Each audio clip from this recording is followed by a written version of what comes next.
The men's basketball team was hanging on to a playoff spot by a thread, and Kyle Anthony now joins me to see if they can find their way in.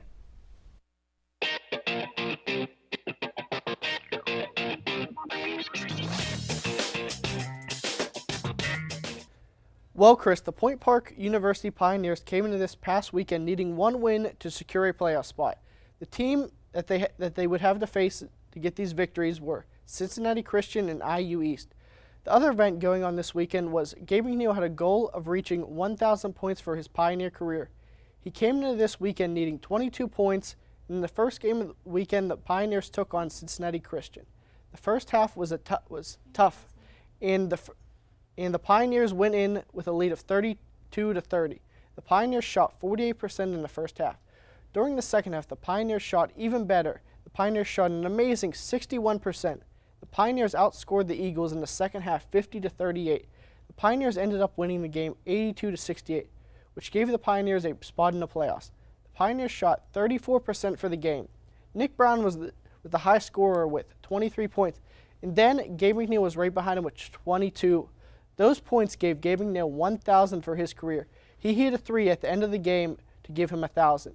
The Pioneers' next game would be against IU East. Now, this game would be for seeding. Besides for seeding, the other big thing going on was Senior Day for the men's basketball team. IU East came out in the first half and really took it to the Pioneers. And they had a lead at halftime of 47-40. The Red Wolves shot 56% in the first half, and the Pioneers shot 44%. The Pioneers came out in the second half and tried to bring themselves back, and they were just a little too late. The Pioneers outscored the Red Wolves in the second half 54-49. The Pioneers ended up losing the game 96-94. The Pioneers had four starters who went 20-plus points. McNeil had 26, Brown and Noska had 21, and Josh Pollard had 20. The loss put the Pioneers in the last spot in the playoffs, which means they will be playing IU Southeast, who's one of the top teams in the country. The game will be at Tuesday at 8 p.m.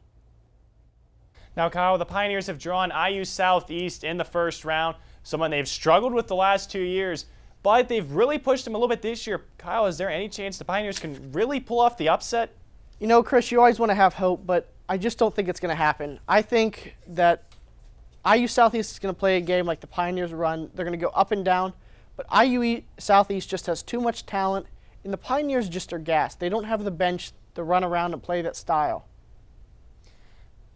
Now, Kyle, you also look at this team. They're losing Gabe McNeil. You look to the future a little bit. They lose him. They lose Brown.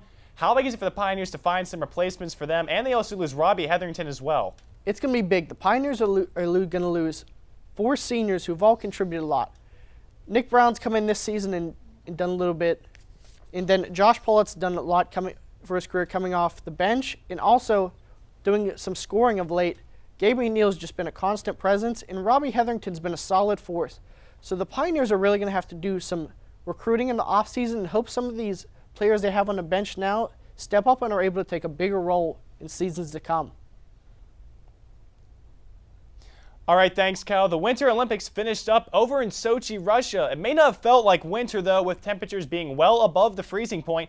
But in the end, the host country of Russia came away with the most medals with 33.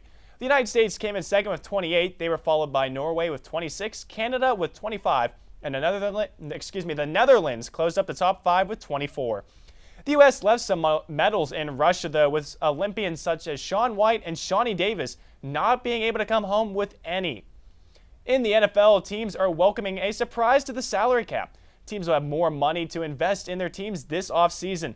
This year is expected the salary cap will be $130 million, which surpasses the expected $126 million. Once is all said and done, though, they're expecting the cap to really settle around $131 million. It may have taken some extra time, but the Daytona 500 saw a winner this past weekend. After over a 6-hour rain delay, Dale Earnhardt Jr. came across the checkered line with the first-place finish. This snapped Jr.'s 55-race winless streak dating back to 2012. This is his second first-place finish in the race and his first in over a decade. Afterward, Earnhardt said, "Winning this race is the greatest feeling that you could feel in this sport besides accepting a trophy for the championship." One of the most famous plays in MLB All-Star Game history of Pete Rose running over the catcher at home plate will no longer be a play in baseball. The MLB released a new rule to help prevent injuries. Rule 7.13 will eliminate egregious collisions. The big point to take away from this are catchers cannot block the runner's path and runners cannot leave their path to make contact with the catcher. After the break, Kyle Anthony will be here again to talk baseball with me, as well as the Globe's Alex Stumpf. We'll be right back after this.